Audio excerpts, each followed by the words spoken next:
የዲኤልኤስ ቤተሰቦች እንዴት ናችሁ? ሁሉ ሰላም?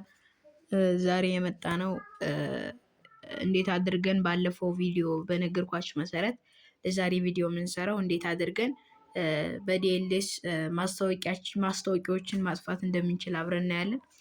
የባለፈው ቪዲዮ ያው ብዙም ቪውም አላገኘም እና እባካችሁ እስቲ ሰብስክራይብ፣ ላይክ፣ ሼር እያደረጋችሁ እስቲ ለሰዎች አድርሱልኝ።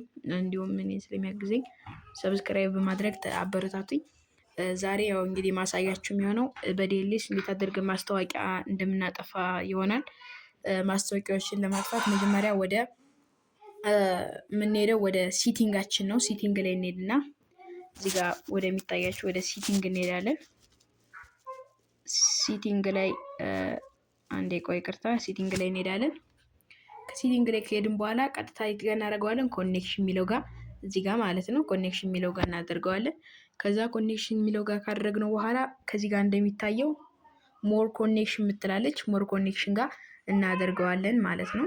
ሞር ኮኔክሽን እነካለን። ከዛ በኋላ እንደገና አሁንም ምን የምትላለች ፕራይቬት ዲኤንኤስ የምትላለች እሷን ደግሞ አንዴውንም ክሊክ እናደርጋለን። ፕራይቬት ዲኤንኤስ። ከዛ በኋላ እዚህ ጋር እንደሚታየው የኔ ኦፍ ነው። ስለዚህ አሁን እናንተ የምታደርጉት ይሄን ኦፉን ወደ ፕራይቬት ዲኤንኤስ ፕሮቫይደር ወደሚለው ትቀይሩታላችሁ ማለት ነው።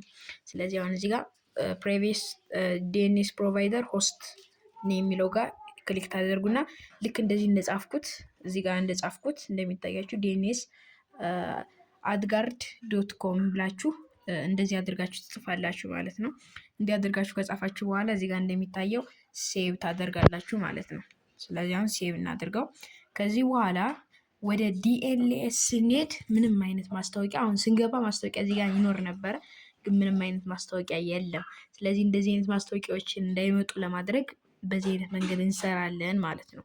ስለዚህ ብዙውን ጊዜ ማስታወቂያ በምናስተካክልበት ጊዜ እኛውን ሴቲንግ ብንጠቀም ይመከራል። ከዚህ በኋላ ምንም አይነት ማስታወቂያ የሚባል ነገር ከረፍት በኋላም ጨዋታውን ሲያልቅም አይመጣም ማለት ነው። በዚህ መንገድ በቀላሉ ማስተካከል ትችላላችሁ። የዛሬው ቪዲዮ ይመስል ነበር። አመሰግናለሁ።